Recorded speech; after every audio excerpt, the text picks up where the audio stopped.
welcome back to my channel. I'm Robbo, and recently a subscriber asked me to share more about my general experience as a person who is transgender, coming out, how it's affected me, the happiness it's brought, and how I see my life as a man going forward. So I'm going to try my best to pull back the curtain and share more of my journey with you. Realizing that I was trans wasn't a sudden revelation, but more of a gradual understanding that unfolded over time. For a long time, there was this feeling of disconnect, feeling of not quite fitting in with the role that I was assigned at birth. And I'd have these brief moments of euphoria, usually when somebody mistook me for a guy, interspersed with these really long periods where I'd have to hide what I actually wanted in favor of what I thought people wanted me to want as a female.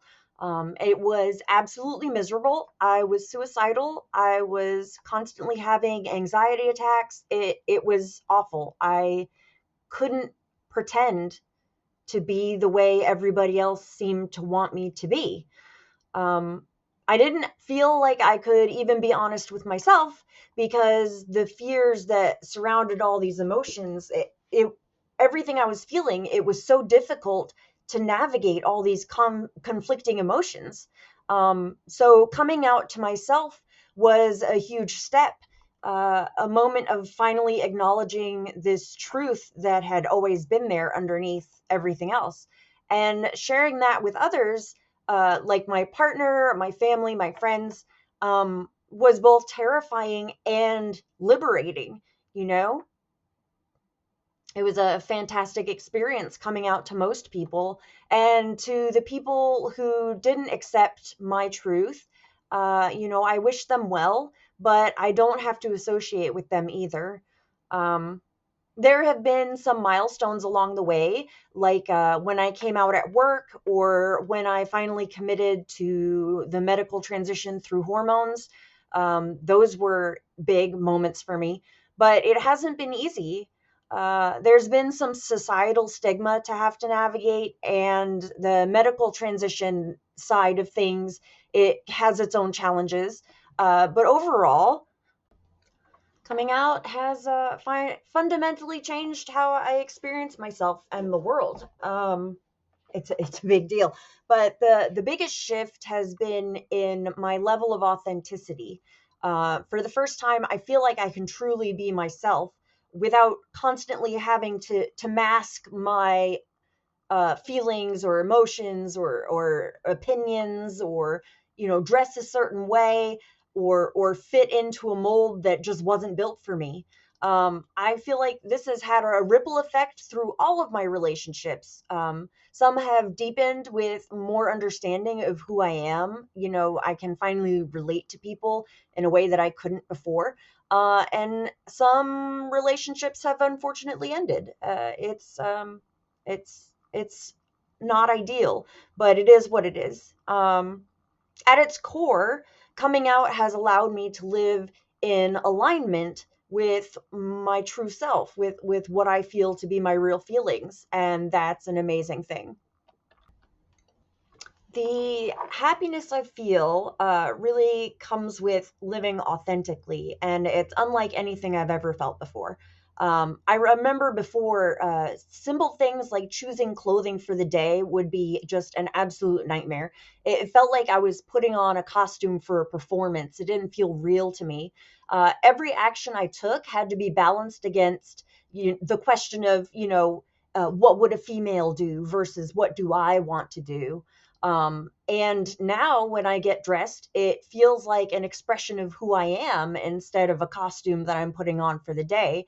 And that brings kind of a quiet joy with it. I know that I'm expressing myself and my ideals and what's interesting and entertaining to me through my own dress, through my decisions. There's a deep sense of finally accepting myself too, which matters a lot. And there have been moments of pure euphoria, like the first time I saw my chosen name displayed on our group chat at work. That was a big deal. Um, or the first time someone stumbled over whether or not to call me sir or ma'am.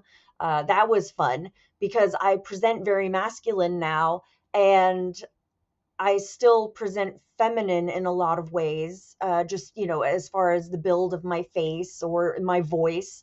And so when it confuses people, it kind of makes me a little bit giddy.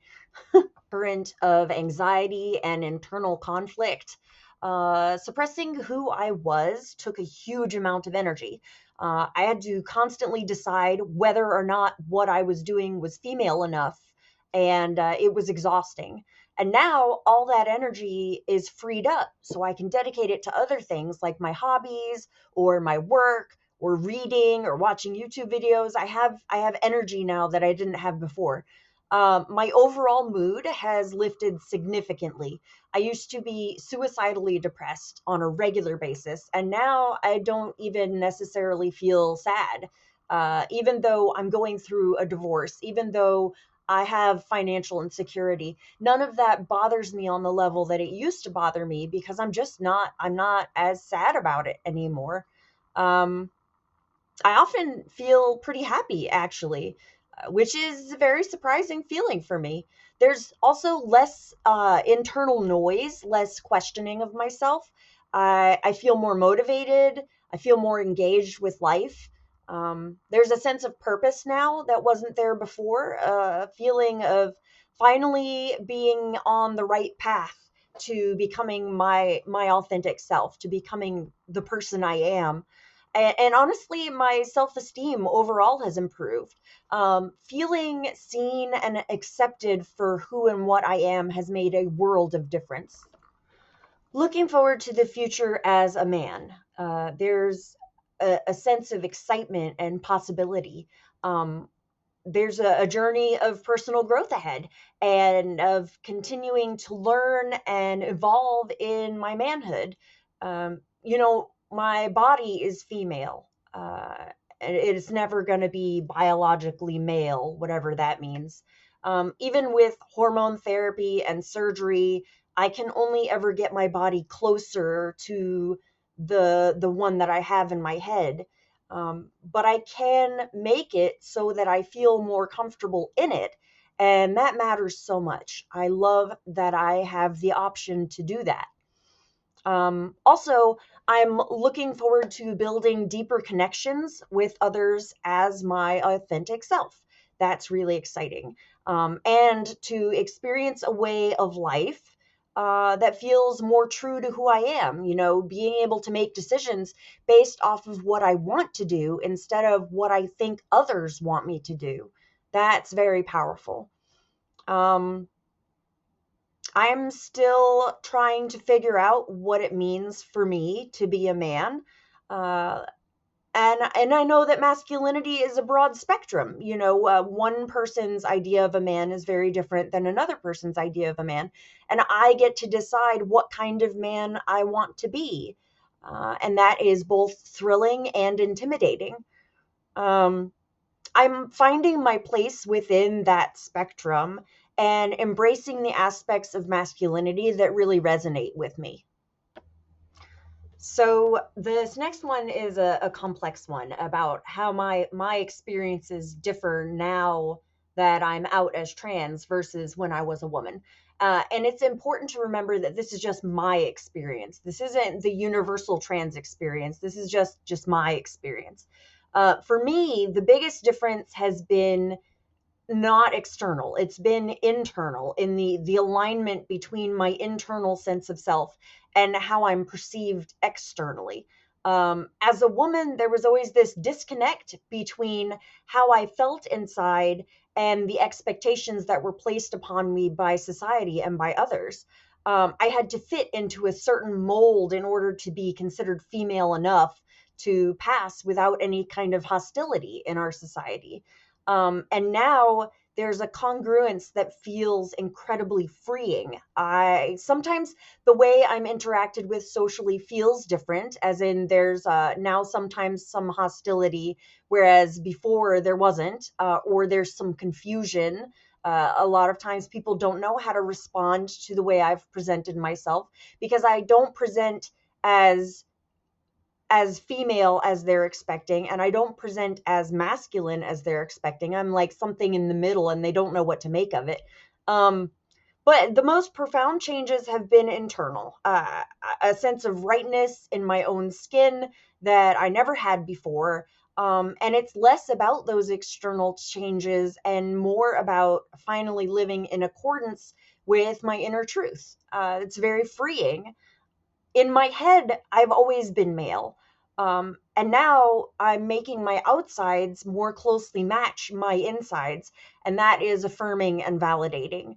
Uh, and it makes me feel seen for the person I am. Whenever someone calls me by my chosen name, it's like, yes, finally, people are seeing who I am.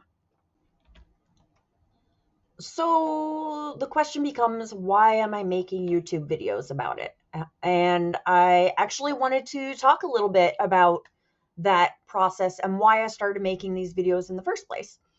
I initially intended for these videos to be a sort of time capsule for me, a very personal thing. Um, since I just committed to using hormones for medical transition, I wanted to set this up as a visual and audio time capsule so that I would know what my voice used to sound like once it changes. And then I could compare my voice on hormones to my voice before hormones and so on. These videos weren't really intended to be seen by other people initially.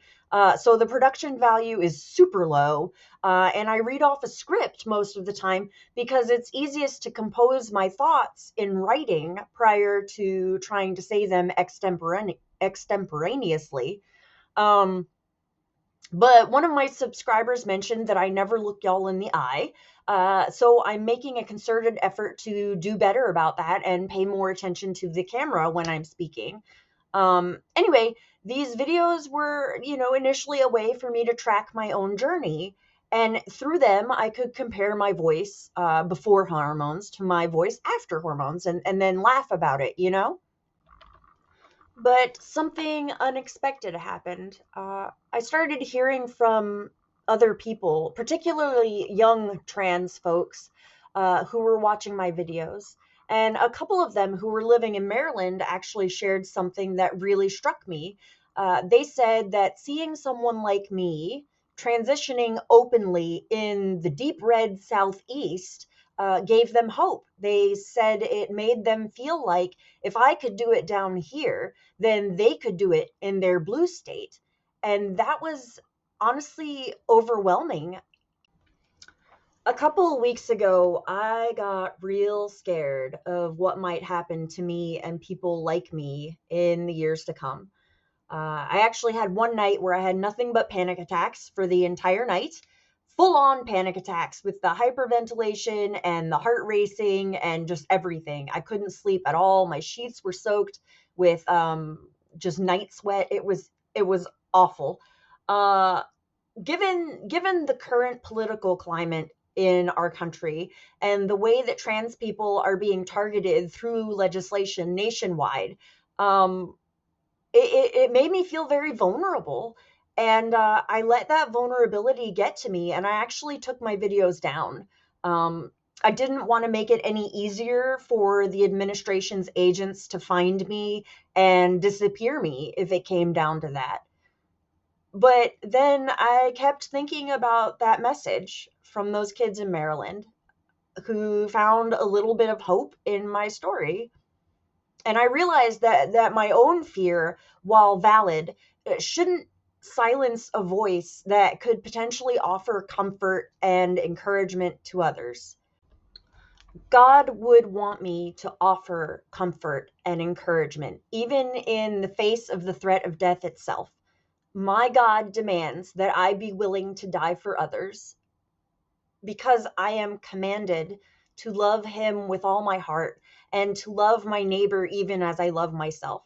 That's a pretty serious commandment. I have to be willing to love someone even up until the point of death because that is what my God asks of me. And that commandment means that I have to be willing to go down fighting if that that fight means helping others to continue their lives in peace and hope. So after much deliberation, I put my videos back up because even though I'm still scared, I want those trans kids to know that they're not alone. I'm still on this journey too, right there, right alongside them.